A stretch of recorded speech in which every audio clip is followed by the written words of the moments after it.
तो हेलो बच्चों, आज हम Bihar board class 12 political science की त्रैमासिक परीक्षा के लिए 50 बहुत ही इंपॉर्टेंट ऑब्जेक्टिव क्वेश्चन करने वाले हैं। ये क्वेश्चन एग्जाम के लिए काफ़ी इंपॉर्टेंट है, इसलिए बच्चों वीडियो को लास्ट तक जरूर देखिएगा।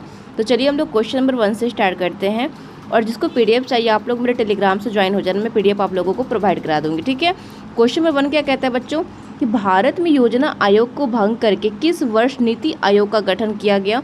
तो बच्चों ध्यान रखिएगा 2015 में नीति आयोग का गठन किया गया था। और एक क्वेश्चन यहाँ पे आता है कि योजना आयोग को भंग करके कौन सा आयोग का प्रारंभ किया गया था। तो यहाँ पे नीति आयोग अगर ऑप्शन में होगा लगा दीजिएगा और 2015 हो जाएगा। ठीक है, ऑप्शन नंबर हमारा बी करेक्ट हो जाएगा। चलिए आगे बढ़ते क्वेश्चन नंबर 2 के साथ कि स्वतंत्र भारत के प्रथम चुनाव आयुक्त कौन थे। तो बच्चों कौन थे, तो इनका नाम था सुकुमार सेन। ठीक है, ऑप्शन नंबर 1 करेक्ट हो जाएगा, सुकुमार सेन।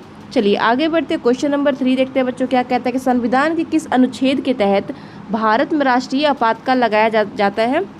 तो बच्चों कौन सा आर्टिकल के तहत लगाया जाता है, तो ये अनुच्छेद हमारा 352 हो जाएगा। ठीक है, आर्टिकल 352 होता है, ऑप्शन नंबर हमारा करेक्ट हो जाएगा ए। चलिए आगे बढ़ते क्वेश्चन नंबर यहाँ पे 4 देखते हैं बच्चों, किस उच्च न्यायालय ने इंदिरा गांधी के 1971 लोकसभा चुनाव के अवैध घोषित किया था। तो बच्चों ध्यान रखना ये इलाहाबाद उच्च न्यायालय था। ठीक है, ऑप्शन नंबर बी करेक्ट हो जाएगा। चलिए क्वेश्चन नंबर आते हैं 5 में बच्चों, भारतीय संविधान के किस भाग को संविधान का आत्मा कहा जाता है। तो बच्चों प्रस्तावना को आत्मा कहा जाता है भारतीय संविधान का। ठीक है, चलिए क्वेश्चन नंबर आते हैं यहाँ पे 6 नंबर क्वेश्चन पे जो कि बहुत ज़्यादा इंपॉर्टेंट है। सूचना का अधिकार यानी कि आरटीआई अधिनियम पूरे भारत में किस वर्ष लागू हुआ था। तो बच्चों 2005 में हुआ था, ऑप्शन नंबर हमारा बी करेक्ट हो जाएगा। क्वेश्चन नंबर 7 पे आते हैं कि सोवियत संघ का विघटन किस वर्ष हुआ था। तो बच्चों सोवियत संघ का विघटन हुआ था 1991 में। ठीक है, 1991 में हुआ था, ऑप्शन नंबर हमारा सी करेक्ट हो जाएगा।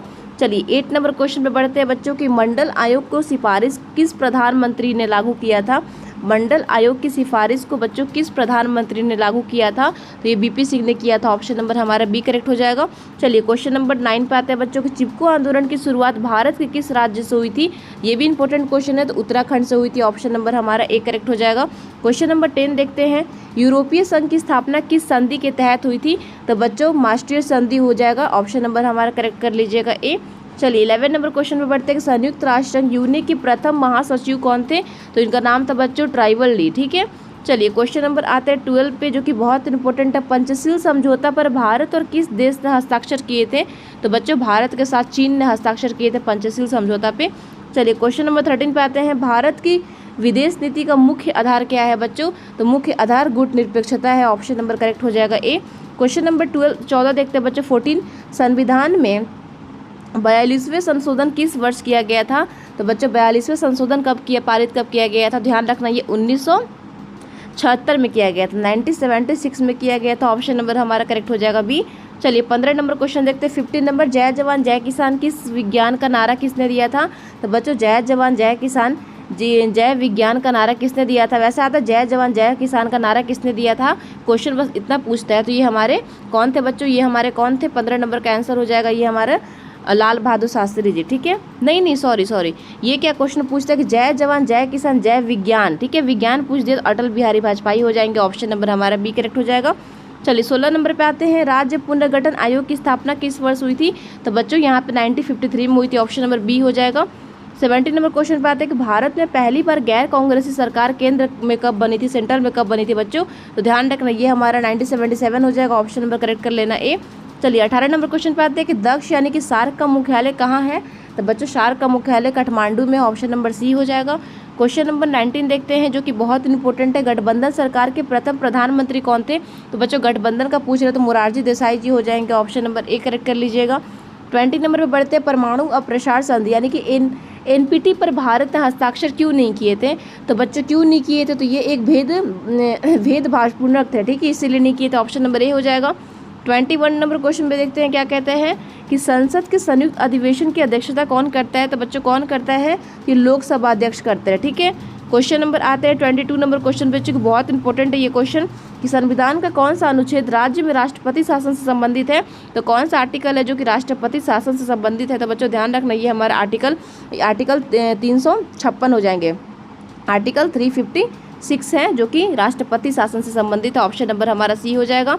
चलिए 23 नंबर क्वेश्चन देखते हैं कि भारत में किस प्रकार की दलीय व्यवस्था है।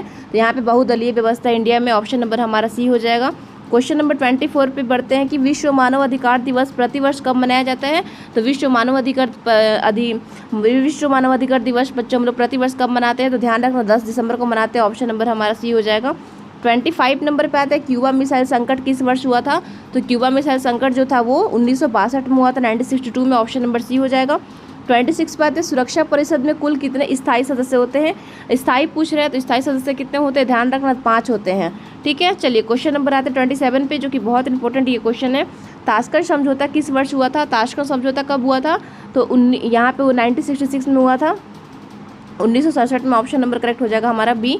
चलिए आगे बढ़ते हैं 28 नंबर क्वेश्चन के साथ में। भारतीय राष्ट्रीय कांग्रेस की स्थापना किसने की थी, तो इनका नाम क्या था, इनका नाम था ए हुम। ठीक है, चलिए क्वेश्चन नंबर बढ़ते हैं 29 नंबर पे। भारत के प्रथम उप प्रधानमंत्री कौन थे। उप प्रधानमंत्री पूछ रहे हैं तो ये हमारे सरदार वल्लभ भाई पटेल जी थे। ऑप्शन नंबर ए करेक्ट हो जाएगा। 30 नंबर क्वेश्चन पे बढ़ते हैं, जो कि बहुत इंपॉर्टेंट ये क्वेश्चन है। बिहार विधान परिषद के सदस्यों की कार्यकाल कितने वर्ष तक होते हैं, तो ध्यान रखना ये 6 वर्ष तक होते हैं। ठीक है, बिहार क्या कह रहा है कि विधान परिषद के सदस्यों के कार्यकाल 6 वर्ष होते हैं। ठीक है, ऑप्शन नंबर सी हो जाएगा। 31 नंबर पे आ जाओ, नर्मदा बचाओ आंदोलन से जुड़ा हुआ है। तो बच्चों क्या जुड़ा है यहाँ पे बोल रहे हैं, तो ये हमारा बच्चों कौन जुड़े हुए हैं, तो ये मेधा पाटेकर जी हो जाएंगे। ऑप्शन नंबर करेक्ट हो जाएगा यहाँ पे ए। 32 नंबर क्वेश्चन देखते हैं कि बांग्लादेश की स्थापना किस वर्ष हुई थी। तो बांग्लादेश की स्थापना बच्चों 1971 में हुई थी। ऑप्शन नंबर बी हो जाएगा। 33 नंबर क्वेश्चन देखते हैं संयुक्त राष्ट्र संघ की स्थापना कब हुई थी। तो स्थापना हुई थी 24 अक्टूबर 1945 को। डेट और ईयर्स दोनों मैंने बता दिया। 34 नंबर देखते हैं भारत की परमाणु नीति का मुख्य सिद्धांत क्या था, तो क्या था, तो ये पहले प्रयोग ना करें। ठीक है, चलिए क्वेश्चन नंबर 35 पे आते हैं वार्षा पैक्ट, यानी जो वार्षा पैक्ट है इसका नेतृत्व कौन से देश कर रहा था। इसका नेतृत्व करने वाले का देश का नाम क्या था, ये सोवियत संघ कर रहा था। ठीक है, यानी कि रूस कर रहा था। 36 नंबर पे आता है द्वितीय पंचवर्षीय योजना का मुख्य ध्यान किस पर था। तो मुख्य ध्यान किस पे था पूछ रहा है, तो ये हमारा हो जाएगा औद्योगिकरण पे ध्यान था। इसका ऑप्शन नंबर बी हो जाएगा। 37 नंबर बढ़ते हैं भारत में किस वर्ष आंतरिक अशांति का आधार पर आपातकाल लगाया गया था। तो बच्चों ध्यान रखना हमारा ये इसका आंसर हो जाएगा ऑप्शन नंबर सी हो जाएगा 1975 में। चलिए आते हैं 38 नंबर क्वेश्चन पे कि जनता पार्टी का गठन किस वर्ष हुआ था। जनता पार्टी का गठन किस वर्ष हुआ था, तो 1977 में हुआ था। ऑप्शन नंबर बी हो जाएगा। 39 पे बढ़ते हैं वैश्वीकरण का अर्थ क्या होता है बच्चों। तो वैश्वीकरण का अर्थ क्या होता है, तो घरेलू अर्थव्यवस्था विश्व अर्थव्यवस्था से जुड़ाव। ठीक है, ऑप्शन नंबर ए करेक्ट कर लीजिए। चलिए 40 नंबर क्वेश्चन पे आते हैं नीति आयोग का अध्यक्ष कौन होता है। तो बच्चों नीति आयोग का अध्यक्ष कौन होता है, ध्यान रखना ये हमारा हो जाएगा प्रधानमंत्री पीएम होते हैं। ऑप्शन नंबर सी करेक्ट कर लीजिएगा। 41 पे आते हैं भारत और पाकिस्तान के बीच शिमला समझौता कब हुआ था। तो बच्चों ध्यान रखना बहुत इंपॉर्टेंट क्वेश्चन है। तो 1972 में शिमला समझौता हुआ था भारत और पाकिस्तान के बीच में। 42 नंबर पे आते हैं भारत में पहली महिला मुख्यमंत्री कौन थी। तो पहली महिला मुख्यमंत्री थी Sujata Kripali. Option number B हो जाएगा। 43 नंबर क्वेश्चन पे आते हैं बच्चों, थोड़ा जूम इन कर देती हूँ ताकि अच्छे से दिखे आपको, जूम आउट कर देती हूँ। गौतम बुद्ध नगर या अन्य स्थानीय स्वशासन संस्थाओं महिलाओं को 50% आरक्षण देने वाला पहला राज्य कौन था। तो पहला राज्य बिहार था। ऑप्शन नंबर हमारा बी हो जाएगा, जिसको महिलाओं को 50% आरक्षण दिया गया। ठीक है, 44 पे आते हैं सार्क का पहला शिखर सम्मेलन कहाँ हुआ था। तो सार्क का पहला शिखर सम्मेलन हुआ था ढाका में। ढाका ऑप्शन नंबर सी हो जाएगा, ढाका बांग्लादेश। 45 में आता है संपूर्ण क्रांति का नारा जयप्रकाश नारायण हो जाएंगे। Option number B. 46 number question में बढ़ते हैं संविधान के किस संशोधन द्वारा मौलिक कर्तव्यों को जोड़ा गया है। तो बच्चों यहाँ पे हो जाएगा 42वां संशोधन। ऑप्शन नंबर करेक्ट हो जाएगा ए। चलिए आगे बढ़ते हैं 47 नंबर क्वेश्चन के साथ में भारत के किस राज्य में बाबरी मस्जिद का विध्वंस हुआ था। तो बच्चों बाबरी मस्जिद का यहाँ पे हमारा उत्तर प्रदेश हो जाएगा, यूपी। चलिए 48 में आते हैं लोकसभा में अधिकतम सदस्यों की संख्या कितनी होती है। लोकसभा में कितनी होती है, तो 552 होती है बच्चों। ऑप्शन नंबर बी सी हो जाएगा। 49 पे आते हैं अंतर्राष्ट्रीय न्यायालय का मुख्यालय कहाँ है। अंतर्राष्ट्रीय न्यायालय का मुख्यालय कहाँ स्थित है, तो ध्यान रखना ये हेग में, नेदरलैंड में हेग। ऑप्शन नंबर करेक्ट हो जाएगा हमारे यहाँ पे सी करेक्ट हो जाएगा। ये लास्ट क्वेश्चन है 50 नंबर, उसके बाद हम लोग वीडियो को एंड करेंगे। क्या कहते हैं कि शीत युद्ध की शुरुआत कब से कब तक बनी थी। तो बच्चों कब से बनी थी, तो 1945 हो जाएंगे। ठीक है, ऑप्शन नंबर बी करेक्ट कर लीजिएगा। तो बच्चों आज के 50 मोस्ट ऑब्जेक्टिव क्वेश्चन कंप्लीट हो गया है। अगर आपको वीडियो हेल्पफुल लगी होगी तो लाइक और शेयर कर दीजिएगा बच्चों, और दोस्त का शेयर करिएगा। और PDF जिसको भी चाहिए आप लोग मेरे टेलीग्राम से ज्वाइन हो जाना, मैं टेलीग्राम पर आपको PDF को प्रोवाइड करा दूँगी। ठीक है।